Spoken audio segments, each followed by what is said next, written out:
గురూజీ 72 గంటల్లోనే ఫోన్లోని అద్భుతమైన జ్యోతిష్య పరిష్కారం చూపిస్తారు. నమ్మండి, నమ్మకపోండి, ఇది నిజం. శ్మశాన కాళి రుద్ర చౌడీదేవి ఆరాధకులు నంబర్ 1 వశీకరణ స్పెషలిస్ట్. గురూజీ మనిషి పుట్టుక నుండి చనిపోయే వరకు వచ్చే అన్ని క్లిష్టమైన సమస్యలకు పరిష్కారం ఇక్కడ లభిస్తుంది. విద్య, ఉద్యోగం, వ్యవహారం, స్త్రీ ప్రేమ, పెళ్లి, సంతానం, స్త్రీ పురుష వశీకరణం, భూవశం, భార్యాభర్తల కలహాలు, కోర్టు సమస్యలు, విడాకుల సమస్యలు, చేతబడి, అప్పుల బాధ, ఇంకా మీకు ఎలాంటి సమస్యలు ఉన్నా 72 గంటల్లోనే శాశ్వత పరిష్కారం చేయబడింది. నమస్కారం, నేను మీ రవికిరణ్ శర్మ, వేలూరి. ఏప్రిల్ నెలలో ద్వాదశ రాశులు ఏ రకంగా ఉండబోతున్నాయి, ఏ రాశులకి ఏ సంచారాలు జరుగుతున్నాయి, గ్రహ సంచారం ఎలా ఉంది అనే విషయాన్ని బట్టి 12 రాశుల వారికి కూడా ఈ ఏప్రిల్ నెలలో ఎలా ఉండబోతోంది, ఎలాంటి అనుకూలతలు ఉన్నాయి, ఎలాంటి ప్రతికూలతలు ఉన్నాయి, ఎవరు ఎలాంటి పూజలు చేసుకోవాలి, ఎలాంటి హోమాలు చేసుకోవాలి, ఎలాంటి జపతపాలు చేసుకోవాలి అనే విషయాన్ని గురించి తెలియజేయడం జరుగుతోంది. మరి ఏప్రిల్ నెలలో గ్రహ సంచారం చూసుకున్నట్లయితే రవి సంచారము ఏప్రిల్ నెలలో రవి సంచారము మేషరాశిలో జరుగుతుంది. మేషరాశిలో రవి సంచారం వల్ల మేషరాశ్యాధిపతి కుజుడు కాబట్టి రవి అనుకూలంగానే ఉంటాడు. అట్లాగే కుజుడు కూడా మేషరాశిలో సంచారం చేస్తున్నాడు. స్వక్షేత్రము కాబట్టి కుజుడికి మేషరాశి, కుజానుకూలత అది ఉంటుంది. బుధుడు వ్యాపారకారకుడు బుధుడు కూడా ఈ యొక్క మేషరాశిలో సంచారం చేయడం జరుగుతుంది. మరి శుక్రగ్రహం కూడా ఈ మేషరాశిలో సంచారం చేయడం జరుగుతుంది. ఈ ఏప్రిల్ నెలలో 4 రాశులు, 4 గ్రహాలు మేషరాశిలో సంచారం చేయడం జరుగుతుంది. తద్వారా ఈ మేషరాశి వారికి అనుకూలతలు ఎలా ఉంటాయి, ప్రతికూలతలు ఎలా ఉంటాయి అనే విషయం కూడా మనం తెలియజేయచ్చు. అలాగే శని భగవానుడు మీనంలో సంచారం చేస్తున్నాడు. మరి రాహు మకరంలోకి సంచారం చేస్తున్నాడు. గురుడు కర్కాటకంలో సంచారం చేస్తున్నాడు మే వరకు కూడా. మరి ఈ రకంగా ఈ నవగ్రహ స్థితిగతులను బట్టే మానవుడి యొక్క జీవితం అనేది ఏర్పడుతుంది.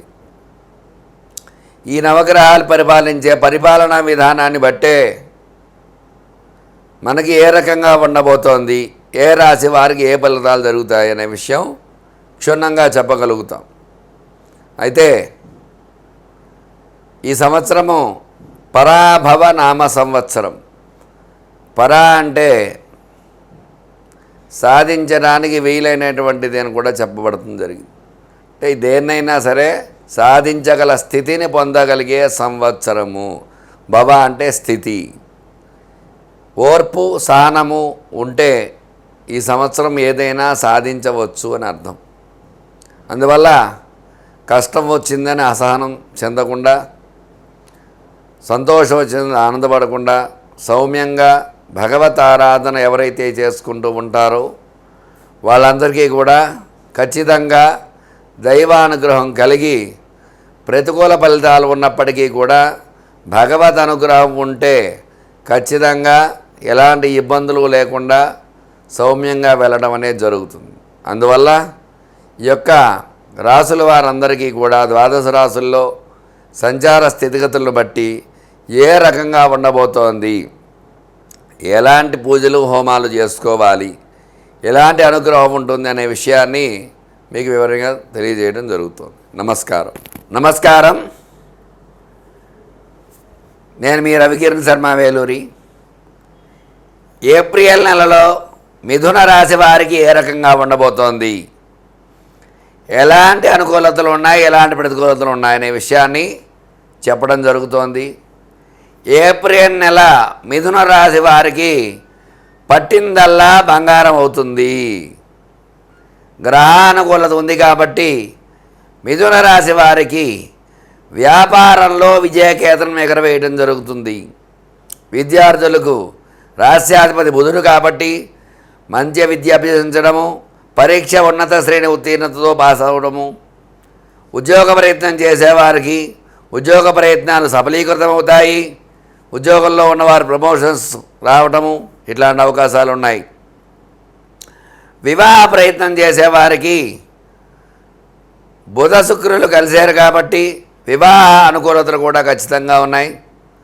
వివాహ ప్రయత్నం చేసేవారికి ఖచ్చితంగా వివాహం అయి తీరుతుంది, సంబంధాలు రావటము సెట్ అవ్వటము జరుగుతుంది మిథున రాశి వారికి.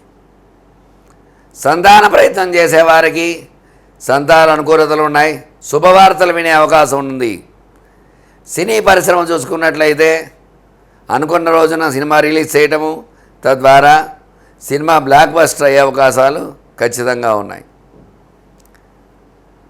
రియల్ ఎస్టేట్ రంగం చూసుకున్నట్లయితే గతంలో పోల్చిన దానికంటే ఇప్పుడు కొంచెం ఇబ్బందుల నుంచి బయటపడి ఫ్లాట్స్ అవి సేల్ చేయటము, తద్వారా అనుకూలంగా వచ్చే అవకాశాలు ఉన్నాయి. స్టాక్ మార్కెట్లో స్టాక్స్ పెరిగే అవకాశం ఉన్నాయి మిథున రాశి వారికి. బుధ శుక్రుల కలయిక వల్ల మిథున రాశి వారికి అనుకూలతలు ఎక్కువగా ఉన్నాయి. అలాగే ఆరోగ్యపరంగా చూసుకున్నట్లయితే చిన్న చిన్న ఇబ్బందులు ఉన్నప్పటికీ కూడా పెద్దగా బాధించవు. అనుకోని రీతిలో ఆరోగ్యం అది బాగుంటుంది, ఎట్లాంటి ఇబ్బందులు ఉండవు. వ్యవసాయదారులకి వ్యవసాయం బాగుంటుంది, పంటలు బాగా చేతికందు వస్తాయి, అనుకూల వాతావరణం ఉంటుంది. మొత్తం మీద చూసుకున్నట్లయితే మిథున రాశి వారికి పట్టిందల్లా బంగారమా అన్నట్లుగా ఉంటుంది. చాలా అద్భుతంగా ఉంటుంది మిథున రాశి వారికి ఈ నెలలో. అందువల్ల వీళ్ళపై ఈర్ష్య, అసూయ, ద్వేషాలు ఎక్కువగా ఉంటాయి. నరదృష్టి, నరఘోష ఎక్కువగా ఉంటుంది. వీళ్ళు రాహుకాల పూజ చేయించుకోవటము, చండీ పారాయణ, చండీ హోమాలు చేసుకోవడం ద్వారా, సుదర్శన హోమాలు చేయడం ద్వారా నరదృష్టి, నరఘోష నుంచి బయటపడే అవకాశం ఖచ్చితంగా ఉంటుంది. చూశారు కదండి మిథున రాశి వారికి ఏ రకంగా ఉండబోతోంది, ఎలాంటి అనుకూలతలు ఉన్నాయి, ఎలాంటి ప్రతికూలతలు ఉన్నాయనే విషయాన్ని మీకు క్షుణ్ణంగా తెలియజేయడం జరిగింది. చెప్పిన రెమెడీ పాటించి చక్కగా ఇంకా మీకు అనుకూలంగా చేసుకుంటారని కోరుకుంటూ మీ రవికిరణ్ శర్మ, వేలూరి జ్యోతిష్యరత్న అవార్డు గ్రహీత. నమస్కారం.